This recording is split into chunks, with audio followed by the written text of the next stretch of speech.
Good evening. My name is Mark Barnico, and I'm the Executive Director of the University of Chicago Francis and Rose Ewan campus here in Hong Kong. Welcome to tonight's program Director's Pick Series. We're sharing the program tonight via Zoom, Facebook, and YouTube from the UChicago Ewan campus in Hong Kong. If the audience members have questions to submit, you can do so through the question and answer button by first registering on Zoom. I also encourage you to visit the UChicago Ewan campus website at www.uchicago.hk and subscribe to the e-news for the latest news and program information.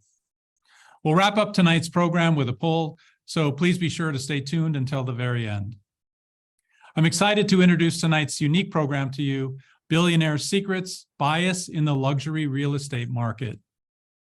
And, you know, time is money, so I want to jump right into this program since we have Billionaire Gabriella waiting for us. And I'll turn it over to our professor, Matthew Jesse Jackson. Thank you, Mark. Gabriella, thank you so much for being here. This is a really important moment for the University of Chicago community. My pleasure. Where do you currently live? Difficult question. I mean, we have hard-hitting questions here. That's how we work at the University of Chicago. Right. Okay, I will try to answer it anyway. So I was born in Budapest, Hungary, but we move a lot around with my husband. It's understandable. Yeah, we have a base in New York, we have a base in London and Budapest, and in Asia as well, in Hong Kong. Okay. So yeah, but I guess we spend most of our time lately in New York and in Budapest, because that's where... I see. Right. Well, here's a crucial question that I know people are going to be asking. Right. Who takes care of your son?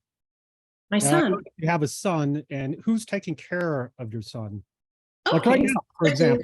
Personal real quick. Okay, let's go. Let's get into that. My son, he's 5 years old, and he's being raised mostly by Camilla, our nanny. Oh, that's nice. She's wonderful. I mean, she really does everything. She's playing with him. She's very thoughtful, probably, about. She knows how to raise child. She has that's great. 7 kids, and it doesn't get much better than that to have a really efficient nanny. Also, she speaks 7 languages, so she teaches as much as he can. Yeah. He can take it. That's fantastic. So I think one of the questions that everybody definitely wants to know, let's get into the real issue here that's on the table. You're moving to New York. What's the deal with that? What have you found out? Yeah. What are you learning? Yeah. So the situation is, as I explained, we live between many cities at the moment. And it's mainly because of my husband's business, which is, most of his clients are in the United States. Yeah. So it's just simply more convenient for us, instead of being constantly traveling, especially with a child and the nanny and the chauffeur and all of our personal assistancy, to just actually be based somewhere where we have the most stuff to do. And that happens to be New York, which is the most connected. My husband is an antiquarian dealer. That's understandable. And that's where most is happening for him. Yeah, I heard some rather high rental numbers. We're $75,000 a month, I heard. That's not even that high. I mean, that's that's not even that high. Okay. Yeah, we're trying to get into your world. We're trying to learn what's going on here. That's pretty average, I would say. Let's get to brass tacks. What are you looking for in an apartment? What do you need? Okay, so currently we are both looking either for rental or for purchase, because we want to find a perfect apartment for the long-term stay. Right. So it's kind of a rental then own situation. And ideally, if we would find something quick, which we really love, we would just buy it, of course, but we might not. So for that period, we might go also into rental. Yeah. It has like so many things that we need. Like we need it to be close to a good private school. We need it to be, I mean, go on with your question. There's a lot going on. Who is your favorite architect? Which architect, which buildings are you looking at? And what's going on with your relationship to design and architecture those Well, sorts of. I actually studied architecture myself. That's why I'm kind of a big aficionado, and I really like this looking for apartments. And New York now is like really such a hotspot for people like me. I mean, like there's buildings from Jean Nouvel, there's buildings from Herzog and de Meuron, there's buildings from Raphael Vignoli. So I guess there's all my favorite architects now have their really beautiful high rises. And they are all within, it's totally fine budget-wise. So that's what we're gonna aim for. I think my favorite is actually Herzog and de Meuron. It's a Swiss architect. That's nice. Yeah, that's beautiful. That's great stuff. Yeah, but the building they designed is not in an ideal location, unfortunately. It's in Tribeca. You can't win them all. I mean, it's a tough one. Yeah. But maybe I could cut to the intimate here. Yeah, go. Let's just be honest. It's stressful to be a billionaire. What's your relationship with your husband like? That's okay. Why not? We are in a family now. We have a good relationship. He travels a lot, so we don't see each other that much. I would say we see each other 2-3 days every 2 weeks. Wow. But then it's passionate. Yeah. Okay. Yeah. That's true. That makes a lot of sense. Yes. And he's a great father. Yeah. He's a really great father. And I mean, I think he's great because he lets me decide on things around the house. So he does let me decide which apartment we buy. He's like, trusts my taste in that. So yeah, whatever I would decide, I think he would just accept it and he would go for it, because also he knows that I'm the one who's going to be more in that space. Right. It's your space. And that's why we're talking to you and we're not talking to him, because we want to know about that. And one of the crucial questions is, how do you see this bias playing out? Do you have any insider tips on that? And just the luxury market in general, just put us into that picture. Let us. Okay, so the thing is, there's old luxury, which is like all these like old cooperative buildings in New York. It's a bit more hard to get in those because there's all the owners of the house have to agree that they want you to live there. So we actually way more prefer buildings on Billionaire's Row, 57th Avenue, because there it's condominium structure, which means that you just own the apartment itself and anyone can buy it. I mean, who has the money for it? So, and they are actually just like so much better as well. The amenities are uncomparable. Like in a co-op, in the old type of luxury, you maybe have a swimming pool and maybe a gym, but nothing else. But in this like new condos, you have everything. I mean, my husband is a big golf player and there's golf rooms. There's private wine rooms that you can rent for yourself or even purchase in some of these newer places. Obviously, you have the absolutely gorgeous swimming pools and children playrooms and cinema rooms, which you just like, I mean, you of course don't have to pay for it. You just like say, on this night, I'm going to invite my friends over. You have gorgeous views. Like these are now the tallest buildings in New York. So, oh, excuse me, I have a phone call. Just a second. Really? That's understandable. That's understandable. Don't worry about it. Okay. Some people think that I've been a little rude, but I don't know that that's true. I think you've got to really hit these billionaires where it hurts sometimes, just to get the truth. The University of Chicago is an institution that's really dedicated to truth, the pursuit of trying to find out how things actually work, not the fables and fairy tales. Okay, sorry. Yeah, I'm here. Okay. So what was the last question? Oh yeah, about the amenities. Of course, you have a concierge who arranges absolutely everything for you, like whatever. At 4 a.m. you want special Billionaire. Give us an inside. What kind of thing might you be looking for at 4 a.m.? A foot massage, for example. Sometimes I have long days after playing with my child and I need to get a foot massage. I need to get my absolutely favorite chocolate from some shop. I need many things. My child also has his needs. Yeah. That's great. That's really, it's And it does not happen in these like old type of buildings. Like they cannot help you with all these type of things. Yeah. So it's a great advantage for us, I think. You're giving us a little insight, I think, into more of the, I might say, the upbeat side. But tell us the challenges. Give us give us that picture. What? Okay, so depending on your budget, you might have neighbors, which is not ideal because you don't want people to know how you live, where you live, what you do. I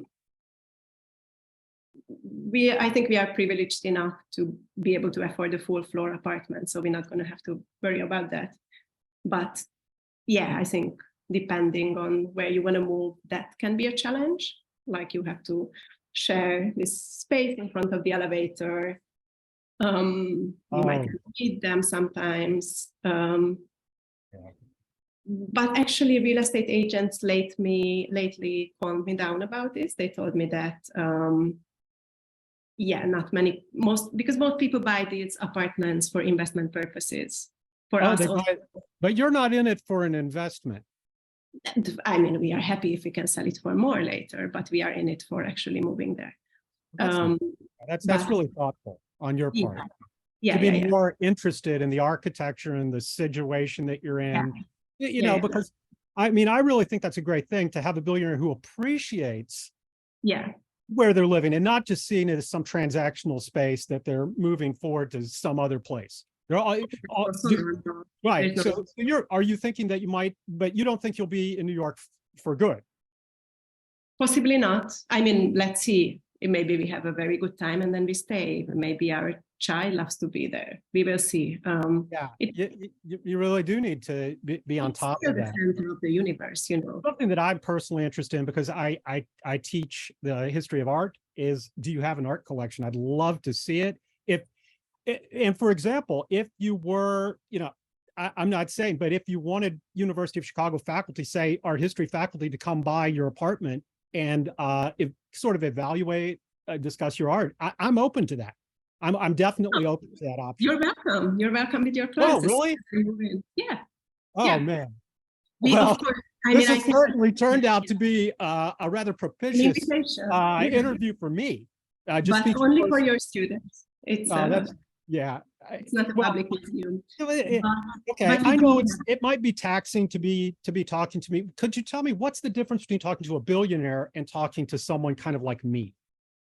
But I know that's a tough question. It's a broad meta question, but none of the questions you asked would come up with a billionaire, I guess. None of it. Oh, I mean, it just understood everything, like without saying, I guess.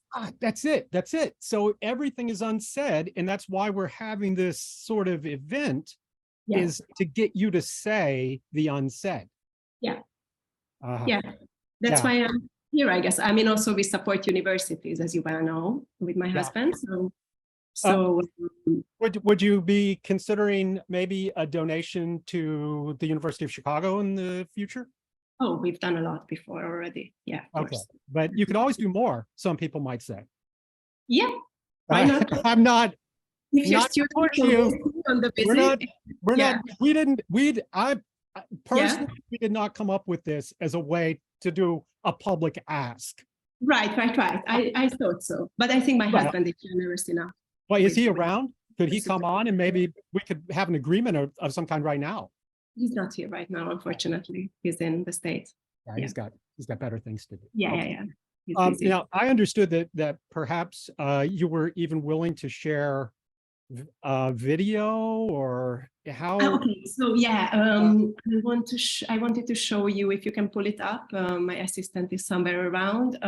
There's a video which shows the real estate viewing in Rafael Vignoli's 432 Park Avenue. It's possibly that's going to be the apartment we're going to purchase. So you can see. Yeah. Okay, great. This is really putting us in the secret between this 127. We're kind of right there with you. Yeah. It has, so one of the nice things about this apartment is that it has great gallery walls, so we can spread out the art as well. So when your students come, you're gonna see all that. It was really made for people with large art collections, which we happen to have. So, I love it. This is great news. And it has an absolutely gorgeous view over the Central Park. I'm loving that. That could be really enjoyable, I think, for everybody. And you know, what hobbies do you have? I've got a chance to ask you. I'm just going to do it. I'm not going to hold back. What we want to know, University of Chicago community wants to know, what's a hobby? What's a billionaire hobby? What's my hobby? I mean, my life is my hobby. I don't know how to say it. I love to live. I love to go to good restaurants. I love those days with my husband. I love to be with friends. To be honest, I think I'm quite modest, so I don't. I would agree. I would certainly agree. I mean, I go sometimes to like normal shops. For example, I have like 2 jeans from Zara, which I don't think many people have. Exactly. Well, that was kind of what I was thinking is, you know, what. So I went to Zara last week, basically. I see. Right. Well, the question that I know everybody, and I was hesitant to ask, is tell us about where you're at right now. Because I'm loving that look. It's got a little bit of a sort of a Baroque, I think. I mean, yeah, that's just the background because I don't really want to show you my actual home. Okay, so I really should analyze the architectural details. But I promised, I will invite you to my New York apartment alongside with your students. Wow, you know, that's really thoughtful of you. Tell us about the interiors of these buildings, these really tall buildings. Now, it used to be that the public buildings were the tallest buildings in New York, and that's not true any longer.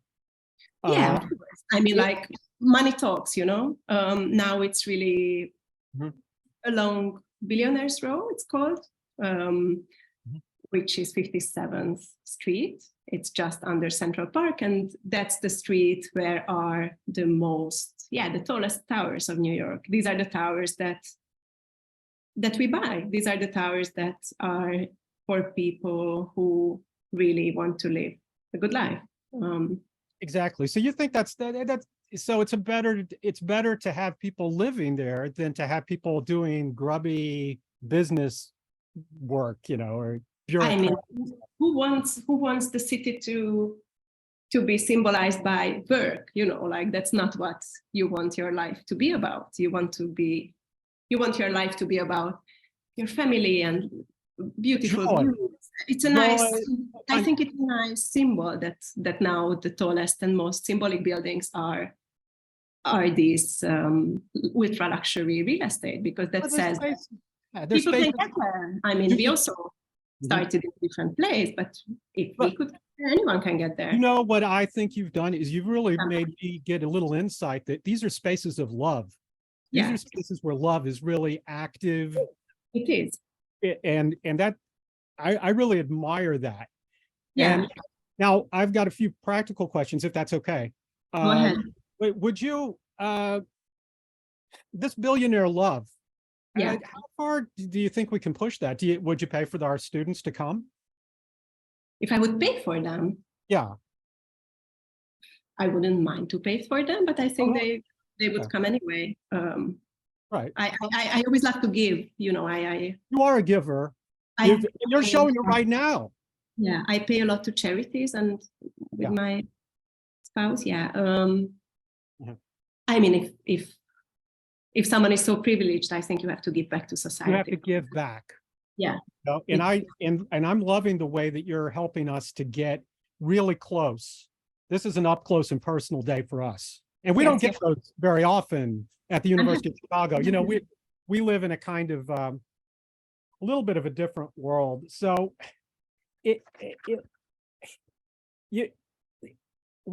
tell us, what's the thing that you know that we don't know about these buildings and about these apartments?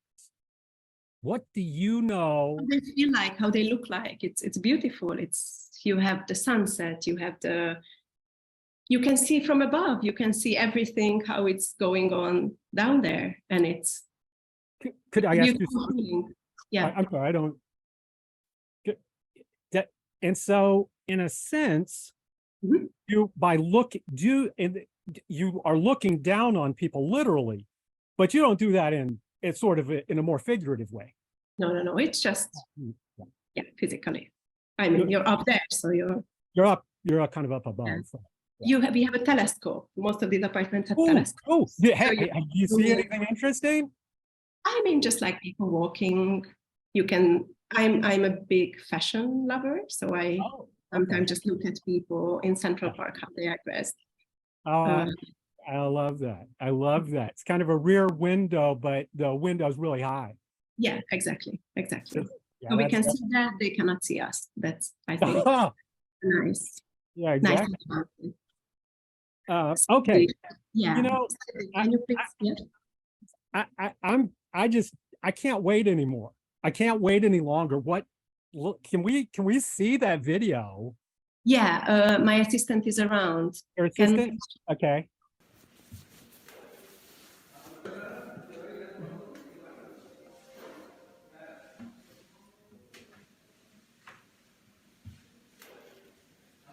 So this is one of the bathrooms.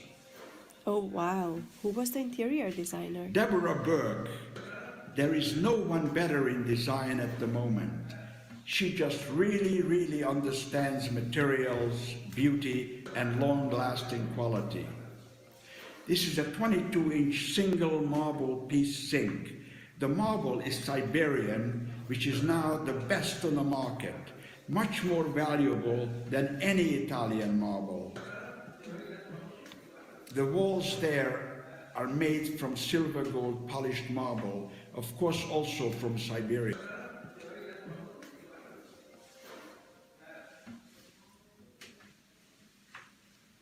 Sit down, Gabriella.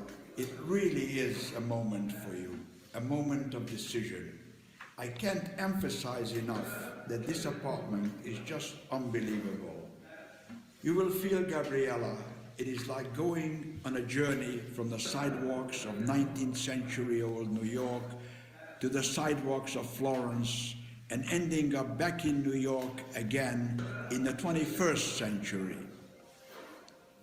I actually might just prefer the 21st century. So this is really your place, Gabriella. Just look around for a second. Imagine I am not here.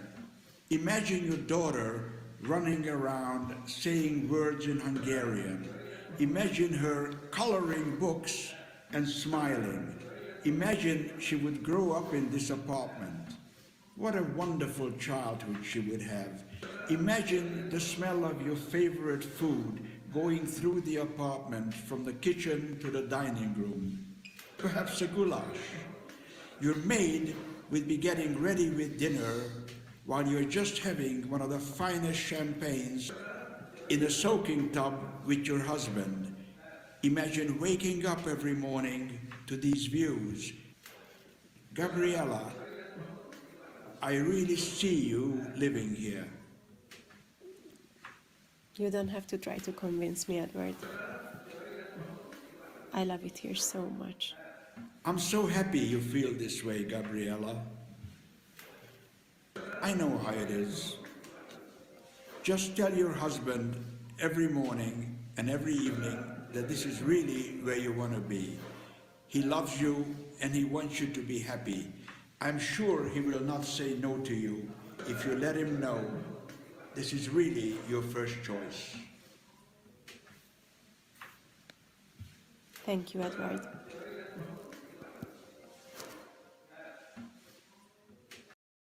That was a hard-hitting video. Yeah, it is. It really captures quite a bit. I mean, so what propelled you into this situation? I mean, what? Okay, so I was in New York on an artist residency program for 3 months in 2016. And just like any tourist would do, I went up to the top of the Empire State Building, and I was really amazed with the views. I think just like everyone else who goes up there. And as I was standing there, I just started to notice very visually and physically that there are quite a few buildings that are the same height or even higher than this publicly available highest spot in New York, the Empire State Buildings. Yeah, public viewing deck. And I was just really at the beginning wondering, as a photographer, so what the views must be like from there, because Empire State Building is way further down, for example, from the Central Park. I really wanted to see Central Park from above. And I just, in general, wanted to see the city from these different perspectives from high above. So I mapped out for myself 25 specific buildings that were so high, or at least some of them were not as extremely high, but comparing to their own neighborhood, they were really high. And all of these buildings happen to be this phenomenon, which is the ultra luxury residential real estate, super tall towers. All of them were built in the last decade. So it's a completely new phenomenon. And so I was thinking, okay, how can I get into these spaces? And really the only thing, because these are new properties, so they are still for sale. The only thing that seemed possible for me, or like the only way to get in, seemed to be pretending to be a billionaire or like a millionaire who's trying to either rent or purchase an apartment in one of these buildings. And that actually was really helpful also, because I could even choose which floor I want to go to. Most of these buildings still had like many high floor apartments available. So I could just call the agencies up and say, yeah, I want to see the 80th floor apartment. And that's how it started. Yeah, and I, as I understand it, is sort of the more idiosyncratic you are, the more convincing you are. Yeah. And so you have a camera with you, and did you actually take photographs that you then later used? So basically the funny thing was that I went, because I still, for some reason, I like analog photography. Yeah. And I have this like, whatever, this size analog camera, which is obviously not something that Billionaire would take a picture of an apartment for the husband. Yeah. But at this price point, I think the stranger you are, the more believable you are. So whenever I was going around the apartments and I just said to the agents, oh, do you mind if I just take a picture? They were like, no, of course, take a picture, take a video, do whatever. And I just took out this camera, which not many realized that it's a film camera, but the ones who did asked the question, of course, about it. And then just by saying that, yeah, I got it from my grandfather, it made all sense for them at that point. That's good. Yeah, because it's the more elaborate, the more convincing. Right. The more elaborate, but at the same time, everything just came on the spot. So I did not plan what I'm going to say beforehand at all. So that's kind of a question I do have, just a meta question, is like, what are we doing right now?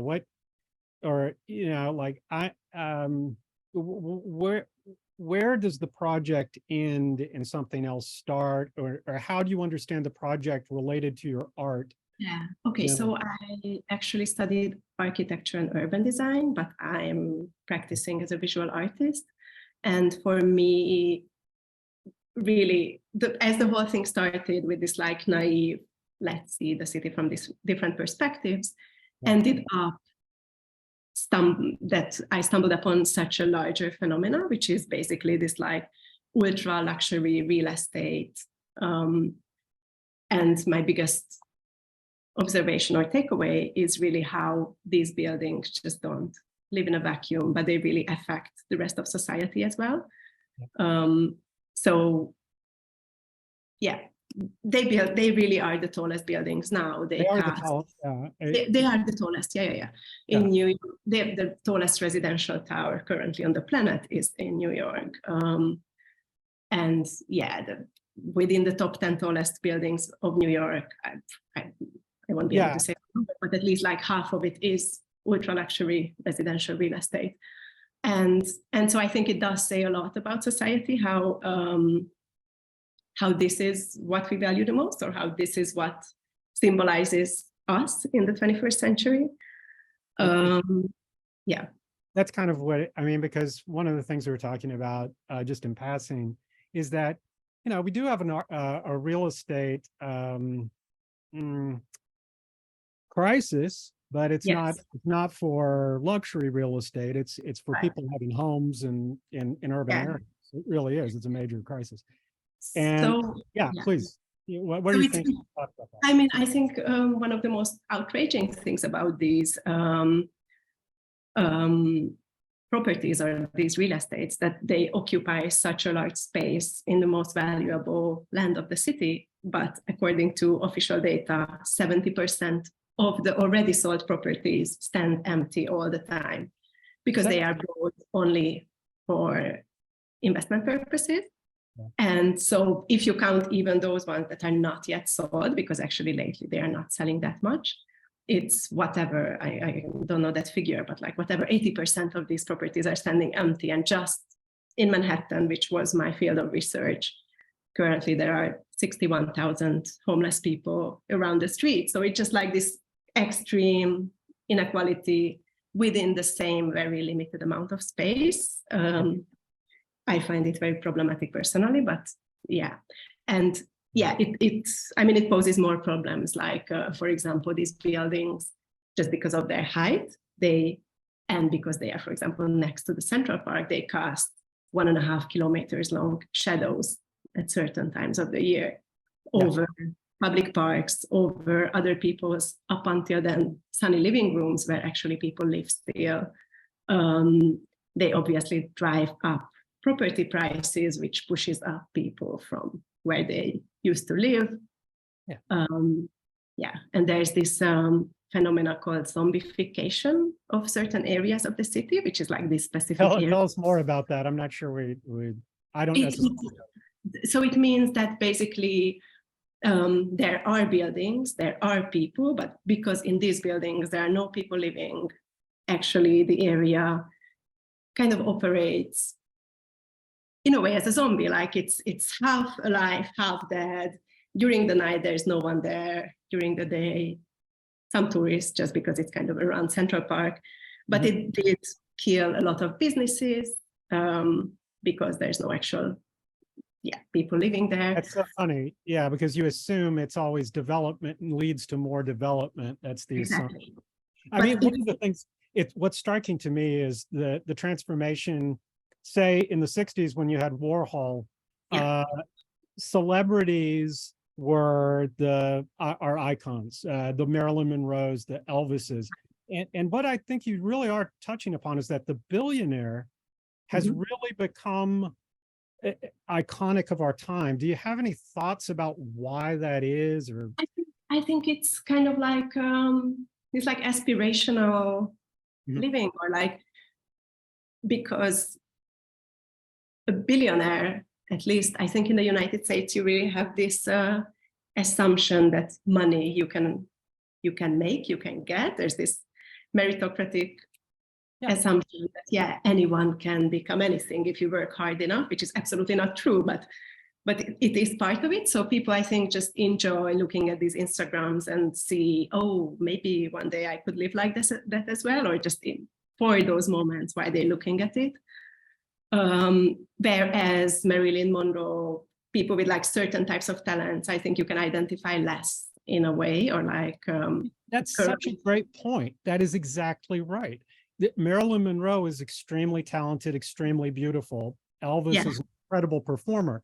It's much easier for you to imagine yourself as someone who's adroit at investing. Yes, exactly. Who's like a wife, for example, of a rich man. It's an excellent. And also, like, I don't know, if you just look at Trump, he himself is just this like imagination of how rich looks like, and so it comes from a very high level of imaginary. It's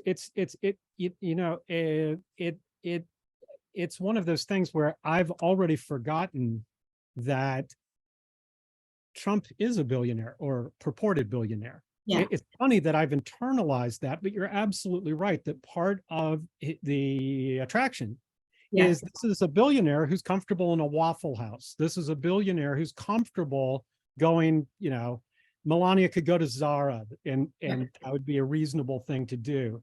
And that's Yeah. part of that really heightens the populist appeal. Yeah. Do you think, is this a global phenomenon? I think it is, of course. And for example, Melania is a really good example because she's from a Slovenian village. So that really emphasizes this thing of like anyone can become this thing. This picture shows all those towers, which are currently the tallest towers from left to right. It's 432 Park Avenue, and all of those towers that stick out from the skyline are merely ultra luxury real estate. These are a few advertisements of these apartments. You can see that it's really so much above the city. And for example, on this left advertisement, you can see that there are 2 buildings in the view of the window, and those are also ultra luxury super talls. So that's basically the only thing. Your only neighbor is the next super talls, resident, I guess. And these are just some views. This is just a funny thing when you go into these places and it's shitty weather.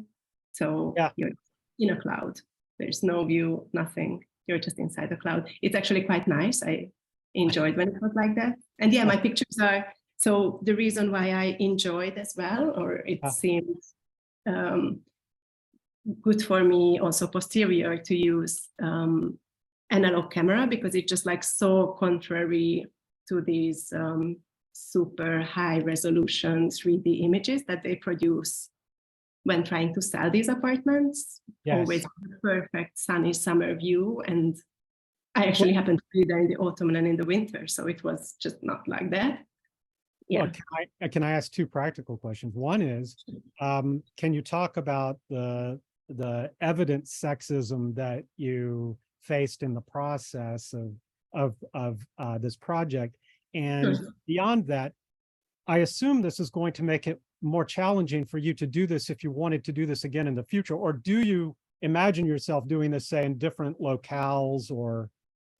Okay, so I start with the sexism question. The crazy thing was that, so when I went by myself alone, this is on the left is my husband, and on the right is a real estate agent. He came along with me a few times. So, I mean, not my real husband, my billionaire husband.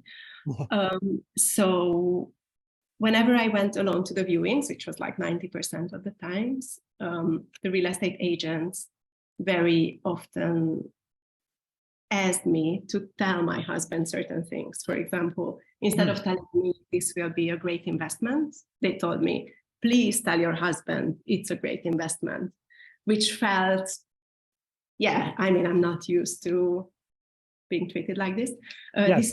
This view, just meanwhile, is the tallest residential tower on the planet, still under construction, and this is the ballroom of it. So, it's roughly 70 meters higher spot than the tallest spot of the Empire State Building. So this is what the guests and the residents of this building will see.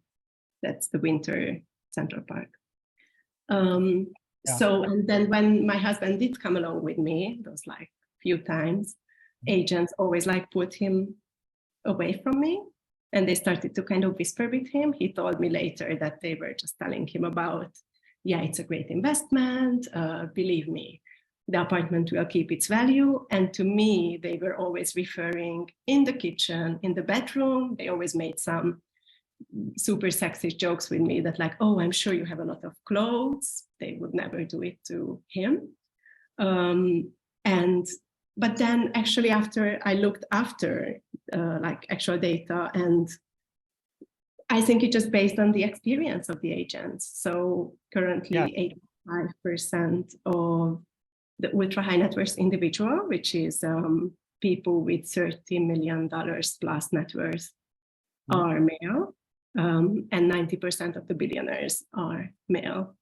So it's just their real experience. And obviously whites of these people don't work. Like, why would they? Or like, no, I mean, what's touching in that video is it's actually very compelling. I mean, it's very, it's an interesting video, and just now you point to the fact that I understand this to be a 3-pronged project.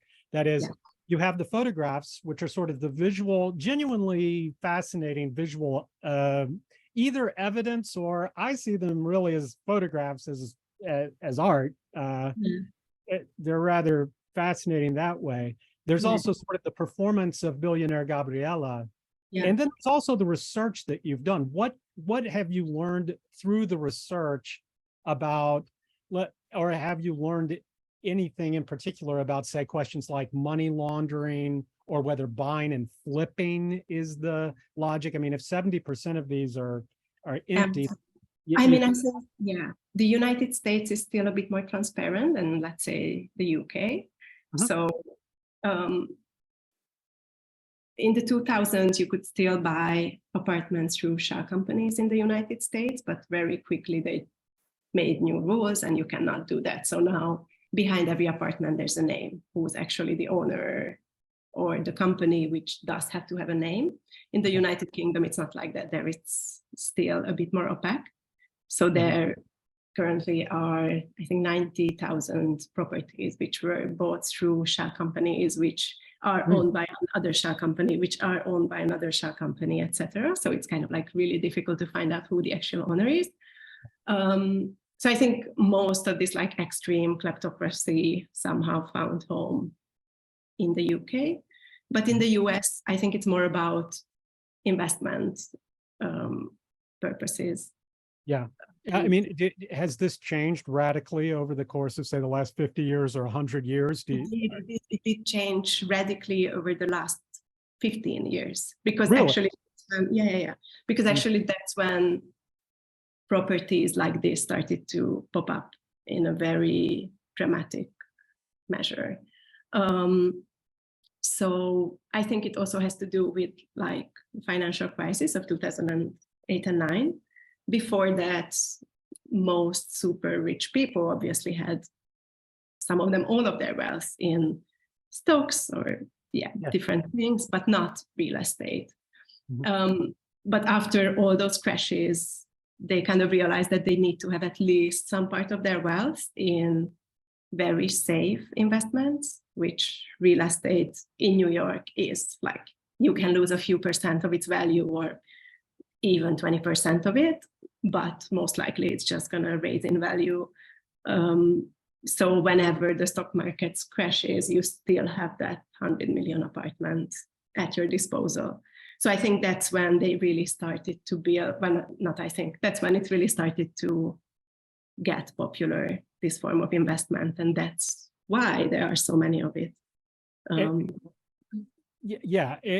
so this is a global phenomenon, and you've sort of pursued a similar approach with Beijing. Is that accurate? It's a town near, kind of in between Tianjin and Beijing. It's called Jingjin City. It's actually a very small town where they built roughly 4,000 huge villas, and they did not sell most of them. They were super expensive. They were almost like London square meter prices. But because of those few which they sold, which I think is like roughly 15 to 20% of the villas, they have to keep the surface as if it would be a perfectly functioning town. So gardeners are still cutting like the bushes in perfect shapes. There are guards sitting in front of every street, which is kind of like a gated community. But the actual villas are just standing empty. What you're pointing, and this is a little bit more of a conceptual question, is like, so I think say with Frederick Jameson, you had the idea of postmodernism and sort of the cycling through of all styles, bringing them all together. This is a moment of capitalism. It definitely feels that you're narrating some kind of different world that we've moved into that is not that postmodern world. Yes.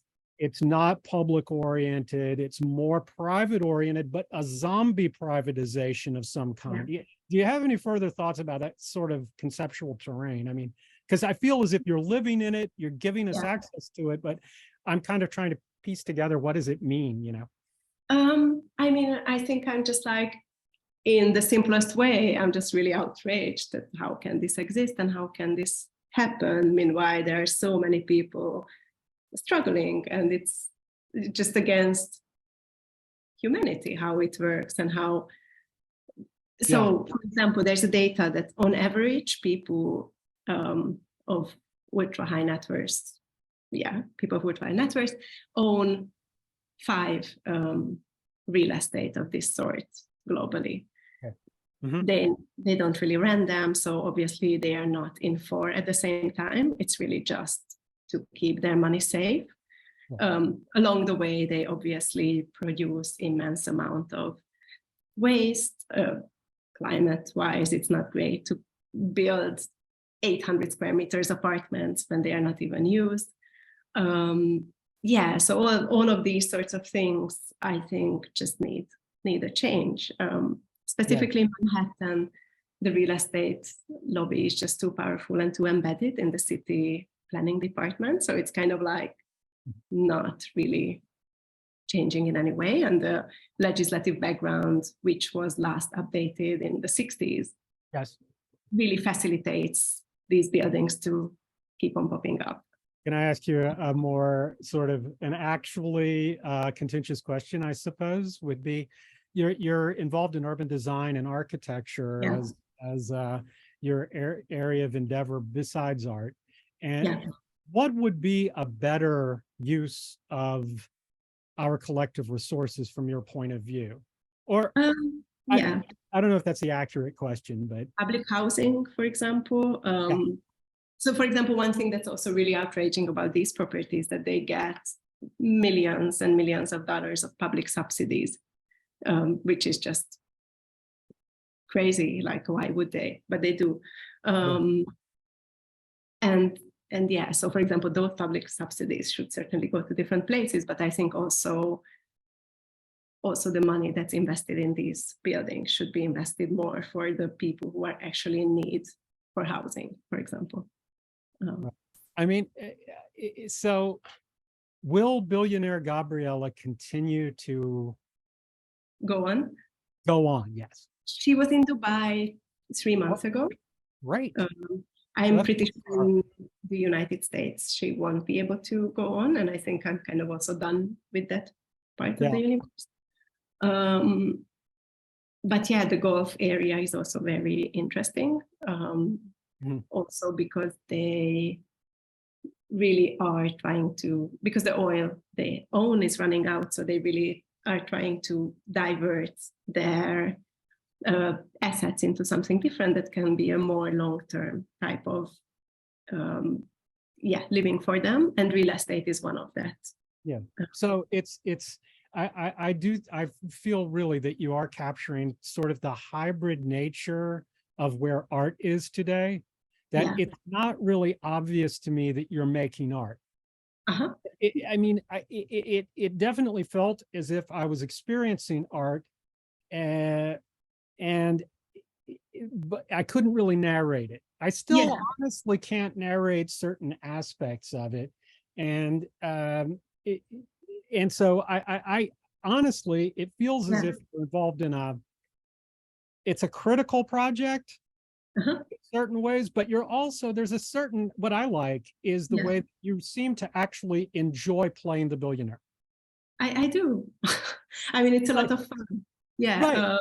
I really love that, because I know that you're critical of it, but there is an element of aspiration, and you sort of capture that. You capture the obvious, deeply problematic characteristics, but some of these more attractive or what have you. I don't know how you want to narrate it. So I think what also drove me a lot to play or like to act as a billionaire is that while acting as a billionaire, the real estate agents kept on asking me questions, which really revealed me a lot of things about how this billionaire world works. So, for example, when I went to a real estate viewing and they asked me, "Oh, have you ever been in the subway of New York?" Which you would never ask of a person, like who haven't been there, who lived already in New York. So these kind of questions really were very revealing. but also just the questions of like, so do you have a nanny? Do you have a chauffeur? Do you have a personal chef, etc.? And then I kind of kept on incorporating all these attributes to Gabriella's personality, which made her to be the billionaire that a real estate agent has seen before, I guess. Yeah. So Mark, thanks for hosting. You did all the work, Matthew and Andy. Thank you so much. This is a little bit of a unique ending for us because normally I'd just like to close out, but since we had this really interesting experiment tonight, first of all, Matthew, I just wanted to tell you the audience hated you in the first half of the program. You don't treat billionaires very nicely. Watch how you treat I gotta those. work on that. I got to work on it.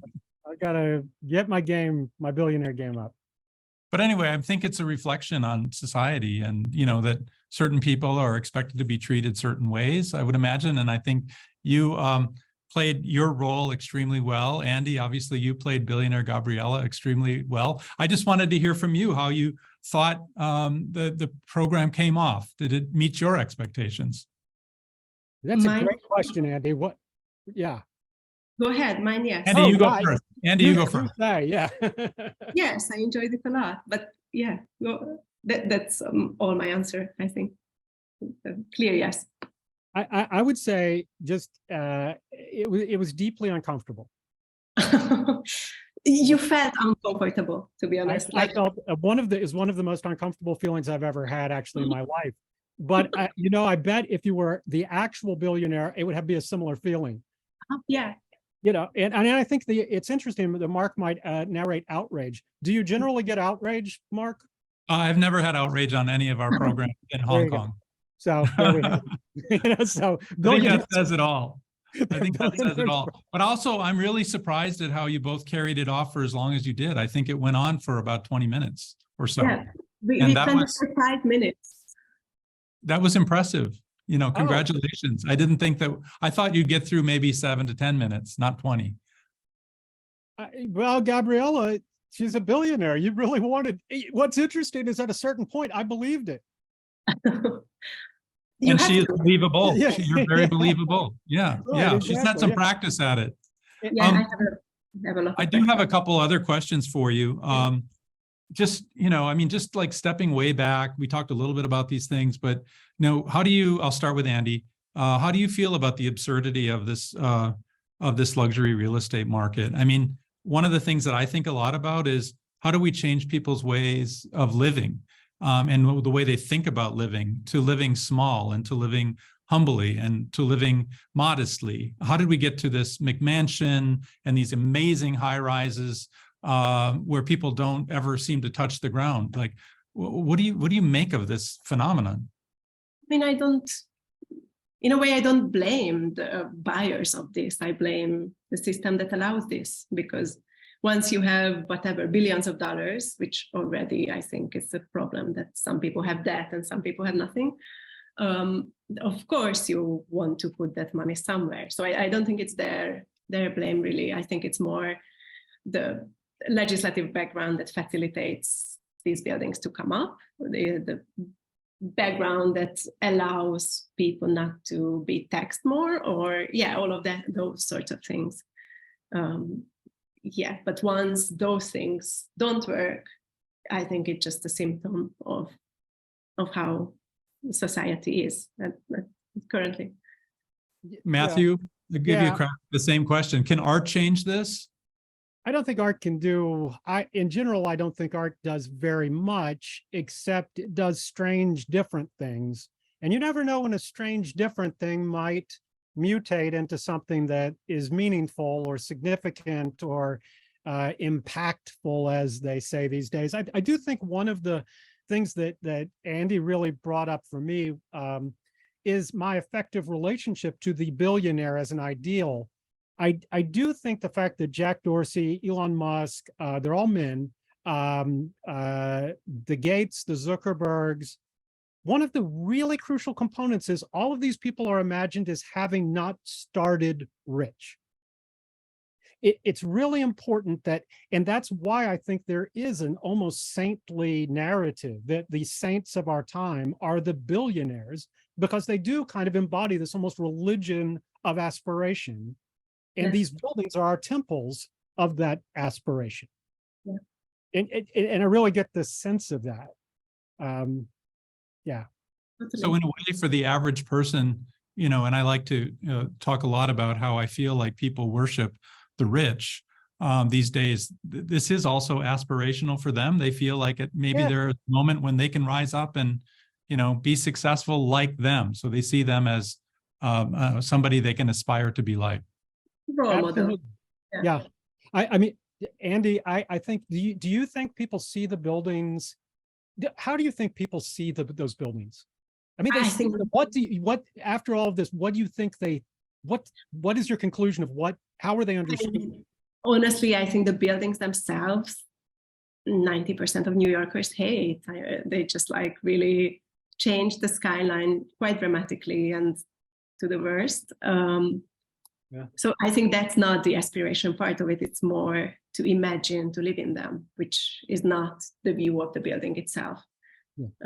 That's something, Andi, we didn't really touch on in the program, but the sustainability or lack thereof and how it changes the climate. Could you talk a little bit about that? It's obviously like the craziest amount of concrete poured. In these buildings, you cannot really open a window. I mean, you cannot open a window. There's maybe these tiny things that you can open, but crazy winds come in. So just like to keep these buildings okay, both temperature-wise and fresh air-wise, you need the craziest air filtration systems, which are also super polluting. So even when the apartments are actually empty, they have all these things going on in them. And just engineering-wise, they are completely breaking all the records, obviously, just because of their ratio of height and width, which is like the world-breaking record building is 111 57th Street, which has a ratio of 1 to 23, which is absolutely crazy. Like the Empire State Building is, I think, 1 to 3, just to put it into perspective. So all of that engineering and just how it gets built is totally mad climate-wise. Yeah, obviously. And just You've also told us that it's changed like the shadows in the city and in Central Park, and apparently it even changed the flora and the fauna in the south side of the Central Park, because that's where the shadows are kind of all the time, because the shadows obviously move like this. So on the northern side, they are a bit less affected, but on the southern side, apparently few animals just left from there. Some plants died, which is also crazy for that's few fascinating. people keeping their wealth in a safe place. So it does have dramatic effects. Obviously, if I would be living in an apartment which had a nice sunshine coming in and not anymore, I would be like so annoyed. For example, in Japan, they do have shadow laws, so you cannot do this to your neighbor or anyone else. But in the United States, shadow is not something that would be regulated. Matthew, we talked, as we prepared for this program about, the United States and many major cities in the United States are known for their homeless crises now. Hong Kong's known for not homeless so much, but housing crises. And I'm wondering if, we discussed having a program discussing homelessness or the housing crisis in Hong Kong, for example, whether we'd have had as many people sign up for the program. What are your thoughts about that now that we've completed this one? Well, I think we would have probably had a different audience. And, one of the challenges I think the University of Chicago really does meet is that we're interested in people speaking to one another who usually don't speak to each other. And finding bridges and finding commonality. And some people on different sides of arguments and situations don't like that about the university. But I think it's one of our great strengths. And so the idiosyncrasy of this day that Andi brought to us, it's a day for me, it's a night for you, it is, I think, prototypically a University of Chicago experience. And I'm really grateful that you had the vision to pull it off. That's the truth. Well, thank you. We wanted to have a little bit of fun, but also have a strong message, I think, with the program. I've been thinking a lot over the last week as we prepared for the program. You know, Matthew, you have this belief that I think it's everything is art. Art is everything, something like that. I'm paraphrasing you. You can correct me. That's a great, I'll quote you in the future. All right. Well, I mean, I think that, you know, this obviously was a very important informational program, but do you think it was a program about art? Did you both have, you know, a performance in some respects? And do you think that we have an art project here? I see it more as a lecture, but I enjoyed a lot the performing part. I think that says it all. I think we live in a place where the borders between what's artful and what's not artful are just very fluid. And I think we'll redescribe many things in the future in ways that we don't right now, which, by the way, I think imagining this architecture as something more than architecture is one of the great artistic gestures that Andi's made for me. It's helping me to integrate this, the buildings not as buildings, but as ideas. They're materialized in a materialized field of ideas. And so thank you, Andi, for doing that. Well, let's try to get Andi to Chicago sometime to inspire all of us and have a further conversation. Matthew and Andi, if you'd stick around while I close out the program, I'd like to chat a little bit more after. In the meantime, for everybody that joined us tonight, thanks for hanging with us. I know this maybe was a rough ride in the very beginning. Hopefully you understand more clearly why we did this program now that you've seen it to the end. I wanted to just put in a plug for our podcast. Matthew Jesse Jackson, our professor and chair of the visual art department at UChicago, is one of our professors who you can listen to on our podcast called The Course. We produce that right here in Hong Kong. We have 100 professors from UChicago that you can learn more about on The Course podcast, and you can find it on Apple, Spotify, Himalaya in mainland China, or wherever you listen to your podcasts. And so, you know, this is our last program of the summer.